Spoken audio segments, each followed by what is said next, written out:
Hey guys, and welcome back to another episode of Draw with T. Today we are going to be doing some anatomy from Figure Drawing Invention and Design, or Design and Invention by Michael Hampton, and as you saw there, it's going to be shoulder anatomy. It's actually specifically going to be the muscles that overlap the scapula, and the scapula is your shoulder blade, and it's a really cool, bone because it kind of just glides over your back.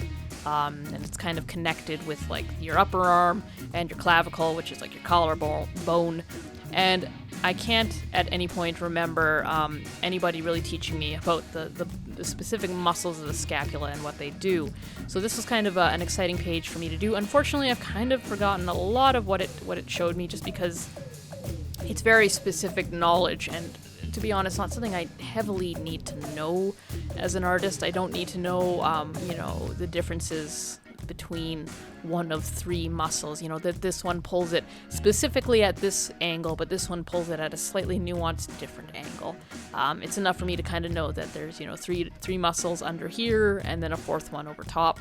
But, going to go through the details anyways. And if I ever need to know, I've drawn it once, draw it again. I've got the book. I've got my own sketchbook to reference.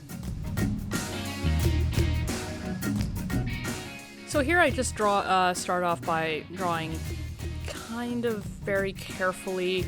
Sometimes I do that. Sometimes I rush in. At this point, there's not really any abstract versions of the muscles to draw.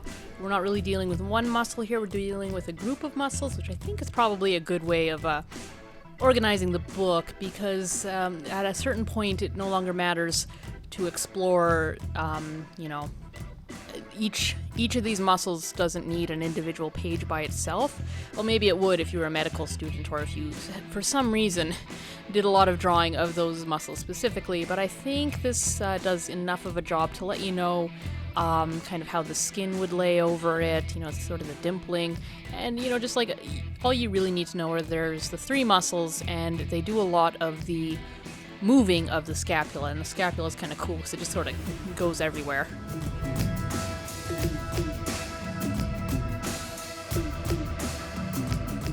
Now, I just kind of jumped into drawing the anatomy, and I haven't been doing many warm-ups of late, and I feel like it's very obvious at this point right here where I'm looking at it now, and I'm not very happy with how the figure is turning out, and I'm not happy with how slowly I'm picking away at it, which is usually a sign that I've gotten quite stiff, and I haven't been doing enough warming up, gesture sketches and just kind of other studies often enough. Because if I do those often enough, then I quote-unquote stay warm as an artist.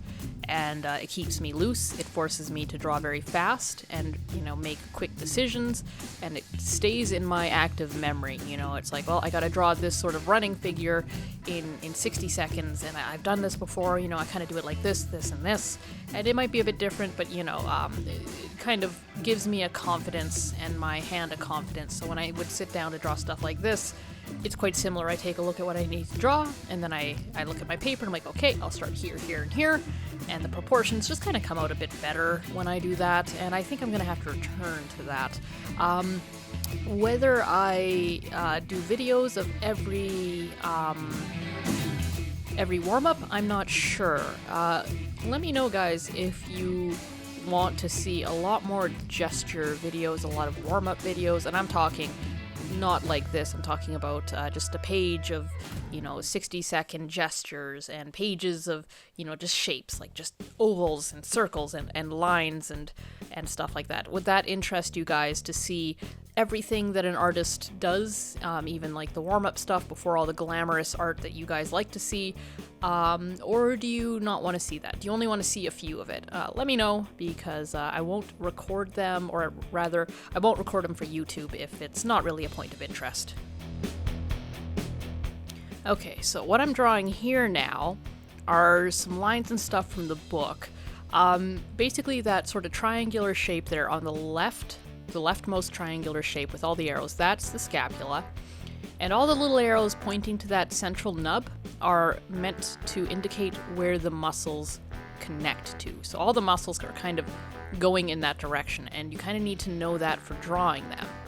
Now, the drawings to the right of that are progressively abstracting the form. So the middle drawing there, gets rid of the scapula and just shows you that all the muscles are basically converging on a single circular node point, and that's kind of the nub point of the scapula. And then there's a muscle, aka the deltoid, which comes out from that point and goes downward. Now you'll notice there's like a fifth arrow that kind of points slightly off from everything else, and I think that indicates that it actually connects more to the humerus than the scapula. I'm actually not too sure on that one. And at the very far right, it's absolutely 100% abstracted to just like a curved line, and that's supposed to show the rhythm of it, which is something that Michael Hampton covered much earlier on in his book, and I think earlier than I was doing these studies for YouTube for. So now here you can see I'm moving on to another drawing where I'm detailing those four muscles, and we get to see a little bit more of the arm, and it's kind of drawn in isolation. I really like how this drawing turns out. I really had fun drawing these little arrows. As funny as it is to say drawing anatomy, but I like how Hampton makes his arrows kind of 3D. And yeah, this was a kind of a fun little drawing to do, because for me it was actually 100% new knowledge. I really hadn't known about these four muscles, and I really hadn't known that they're responsible for moving the scapula around, and I hadn't really thought about how that interplay with the deltoid really works, because when it comes to back muscles, I don't really know all that much about them. They weren't covered in depth. We mainly focused on the skull, kind of the torso, but from the front, the arms, and then the legs a little bit. And a lot of it, I think 50% of our anatomy class was actually based more on the bones, and then we moved on to muscles. And I'm trying to think if we really did skin. I think it was all basically bones and muscles, maybe. So it was mostly bones, and then some portrait stuff, I believe. But what really stuck with me was mostly the bone and early muscle anatomy lessons, which were just stuff that I had never learned before, so I was just fascinated by, and I soaked it up like a sponge. You kind of see there's sort of an interrupting line over top of all these lines going in one direction that denotes the deltoid. So the deltoid kind of cover-ups these muscles, which is probably why they weren't covered in depth and aren't really covered in depth. But we're going to pretend the deltoid isn't there, and we're just going to sort of draw and indicate these muscles here with some color. And I believe it's this muscle here that I'm drawing right now that is that muscle that kind of goes off a little separately from all the other ones. It sort of seems to connect more to the humerus, and I think it actually kind of inserts to behind the humerus. It's kind of a little confusing and not entirely detailed in the book. And again, I don't think they particularly needed a high level of detail, but now I'm really wondering about that one muscle. It's intrigued me, let's say. And now here I'm just doing the boring work of writing out some notes and stuff, and whether they abduct or adduct. So either "b" as in start like bed, or "d" as in dog. Very similar names for two kind of different things, and right now, right off the top of my head, I'm having trouble remembering which is which, but basically one kind of pulls a muscle, and I think the other one, no, maybe it's one pulls the muscle, yes. So one pulls a muscle towards the body and one pushes a muscle away from the body, or rather pulls it away from the body. It's a little bit more complicated than a push and pull mechanism, but yeah. It's not something I particularly pay full attention to, just because, again, I'm more of an artist, so I'm mainly looking for looks. How does a muscle look? And yes, knowing the function helps somewhat, like, how it changes the look, more or less. But, this isn't, I don't need to know, the greater arteries running through the human body unless I'm doing some art connected to that. You know how it is.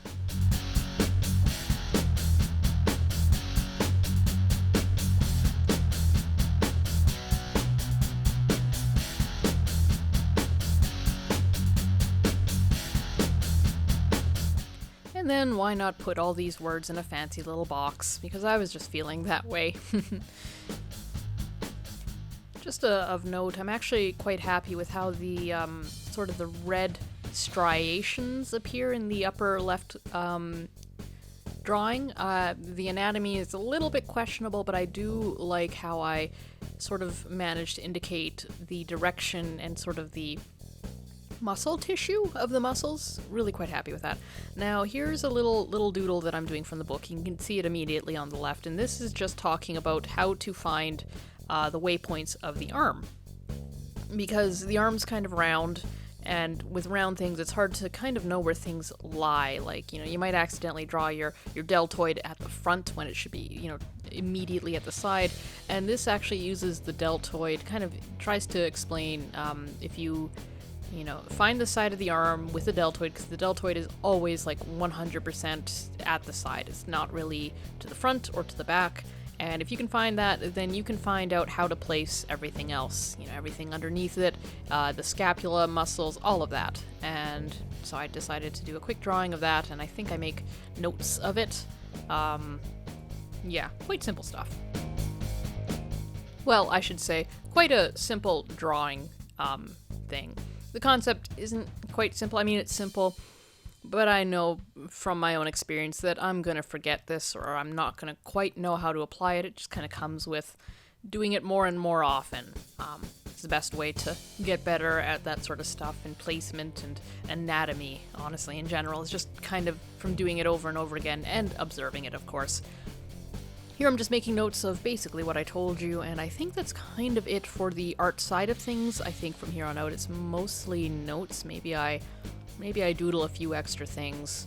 But yeah, no, so it's quite a note-heavy page, I think, or, you know, not high on the art, but sometimes you need to take the notes. I mean, a sketchbook isn't going to be all about, you know, good stuff. Oh, yes, here we go. So I had heard abduct and adduct so often, and I knew at one point I had known what those are, and so I decided to do a quick search of the words and then write them down so future me would remember. So here we go. Abduct is moving away from the body, which means adduct is probably moving towards. So moving away from the body is defined as the body midline, which is basically the line that bisects you in half, I believe, vertically. Yeah, anyways, that's it, guys. So I hope you enjoyed this episode. Like, comment, and subscribe if you haven't, and I will see you in the next one. It's probably not going to be anatomy. I'm actually not sure what it's going to be. Anyways, have a good evening, night, or morning, or whenever you're watching this, and I'll see you in the next episode.